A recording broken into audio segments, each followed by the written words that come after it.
जय श्री हरि विष्णु। राधे राधे। आप सभी का मेरे चैनल में बहुत बहुत स्वागत है। आज हम आपके लिए कार्तिक मास की 9वां अध्याय की कथा लेकर आए हैं, जो बहुत ही पावन पुण्य फलदायी है। आज इस कथा में बताएंगे नारद जी के अनुसार कि भगवान के मंदिर में दीपदान और मार्जन यानी झाड़ू लगाने का महात्म्य क्या है।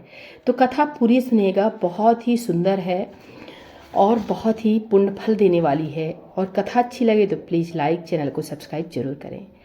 इतनी कथा सुनने के पश्चात नारद जी ने कहा, महाराज प्रथु, अब मैं आपको भगवान के मंदिर में दीप दान करने तथा मार्जन झाड़ू लगाने का महात्म्य सुनाता हूँ, जो एक समय मुझे ब्रह्मा जी ने बताया था। अत्यंत गोपनीय इस कथा को आप ध्यानपूर्वक सुनिए। अत्यंत प्राचीन काल की बात है। चंद्रवंश में जयध्वज नाम का एक अत्यंत प्रतापी तथा प्रभुभक्त राजा राज करता था। वह प्रतिदिन भगवान के मंदिर में जाकर स्वयं झाड़ू लगाता था तथा दीप जलाया करता था। एक दिन वीतिहोत्र नामक राजपुरोहित स्वयं राजा को ये कार्य करते हुए देखकर विस्मय से पूछने लगे, हे महाराजन, भगवान को प्रसन्न करने के लिए और भी अनेक भक्तियुक्त कार्य हैं, फिर मंदिर में स्वयं सफाई करने तथा दीप जलाने में इतनी श्रद्धा का क्या रहस्य है? राजा ने हाथ जोड़कर अत्यंत विनम्र भाव से कहा, महाराज, इस संबंध में मेरे पूर्व जन्म का एक अत्यंत विस्मयकारी इतिहास है, जो भगवत कृपा से मुझे इस जन्म में भी याद है। यदि आपका आदेश हो तो वह घटना मैं आपको सुनाऊं। पूर्व जन्म की वह घटना सुनाते हुए राजा जयध्वज ने कहा, सतयुग में सरोचिस मनवंतर में वेदांगों का जानने वाला एक ब्राह्मण था, जो अत्यंत विद्वान होते हुए भी दुष्कर्मों में लिप्त रहता था। उसके खोटे कर्मों के कारण उसके बंधु बांधवों ने उसका परित्याग कर दिया था। एक दिन भूख प्यास से अत्यंत दुखित हो वह घूमता फिरता नर्मदा नदी के तट पर जा पहुंचा और वहीं पर उसने अपने प्राण त्याग दिए। उसकी स्त्री भी व्यभिचारिणी थी, अतः उसके बंधुओं ने भी उसे घर से निकाल दिया।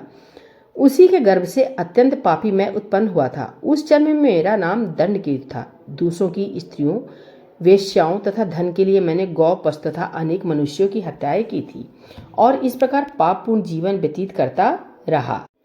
एक रात्रि को किसी दूसरे की स्त्री से भोग करने की इच्छा से मैं एक सूने देवालय में गया। वहां जाकर मैंने वस्त्र से स्थान साफ किया और दीपक जलाया।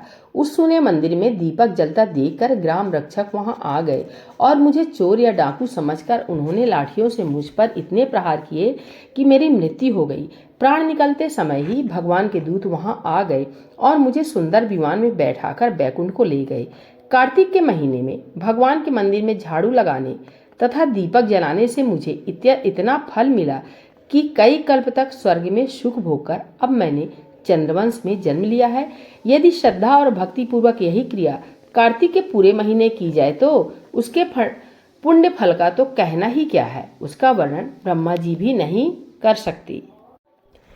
एक अन्य कथा सुनाते हुए नारद जी ने कहा, हे राजा प्रथु, अब दूसरे के दीपक जलाने का महात्म्य सुनो।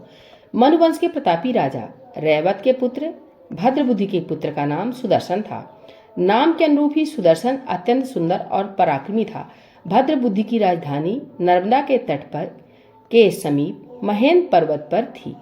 एक बार शिकार खेलने के लिए सुदर्शन अपने साथियों के साथ वन में गए। घूमते फिरते हुए उसने नदी के उस पार एक सुंदर कन्या को देखा तो साथियों को वहीं छोड़कर घोड़े पर सवार होकर तत्काल नदी के उस पार जा पहुंचे।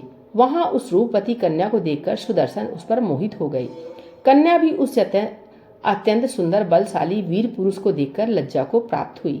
सुदर्शन ने शालीनता पूर्वक उस कन्या से उसका परिचय पूछा। तब उस कन्या ने बतलाया कि वह गौड़ राजा की पुत्री है और उसका नाम मदनाला सा है। अपनी सखियों के साथ क्रीड़ा करने के लिए वह यहाँ पर आई है। इसके बाद स्वेच्छा पूर्वक उन दोनों ने गंधर्व रीत से वहीं पर अपना विवाह कर लिया और कुछ समय तक नर्मदा नदी के तट पर विहार करते रहे। फिर अपने घर पर आकर वे दोनों आनंद पूर्वक रहने लगे। कुछ समय बाद राजा भद्रबुद्धि अपने पुत्र सुदर्शन को राज्य सौंपकर स्वयं वन में चले गए। राजा बनने के बाद सुदर्शन बड़ी कुशलता पूर्वक राजकाज चलाने लगा। रानी मदनालसा सदा अपने पति को विष्णु भगवान की पूजा आराधना करने का उपदेश करती रहती थी। इस प्रकार वे दोनों ही भगवान के अनन्य भक्त बन गए। राजा सुदर्शन ने रानी की प्रेरणा से भगवान का एक स्वर्ण मंदिर बनवाया। दोनों ही उसमें प्रतिदिन भगवान का पूजन तथा कार्तिक मास में दीपदान किया करती थी। एक दिन रानी मंदिर में दीप जला रही थी। उस समय राजा ने उसे बुलाया, परंतु दीपक जलाकर आने में रानी को देर लग गई।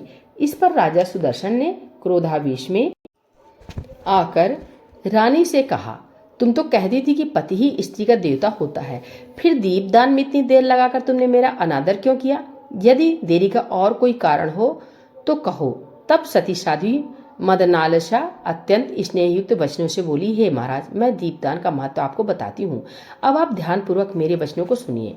अपने पिछले जन्म की कहानी सुनाती हुई रानी ने कहा, अपने पिछले जन्म में मैं एक चूहिया थी, गोदावरी के तट पर एक मंदिर में रहा करती थी। एक दिन भगवान के मंदिर में रात्रि को जलता हुआ दीपक बत्ती छोटी होने के कारण बुझने लगा। मैंने घी खाने के लोभ से बत्ती को मुंह से पकड़कर उठाया। मेरा ऐसा करने से दीपक की लौ तेज हो गई, परंतु साथ मेरा मुंह भी जल गया। इससे मैं मृत्यु को प्राप्त हुई, क्योंकि रात के समय भगवान का दीपक प्रज्वलित करते हुए मेरी मृत्यु हुई थी। इस कारण मैंने ऐसा सुंदर रूप पाया और आपकी रानी बनी। यदि कोई श्रद्धा पूर्वक भगवान के मंदिर में दीपदान करता है तो उसके फल का तो कहना ही क्या है। अपनी रानी के मुख यह वचन सुनकर राजा सुदर्शन ने आजीवन कार्तिक मास का व्रत करते हुए भगवान के मंदिर में दीपदान किया और अंत में वैकुंठ को प्राप्त हुआ। बोले भगवान विष्णु की जय, श्री लक्ष्मी नारायण भगवान की जय, कार्तिक मास महात्म्य की जय।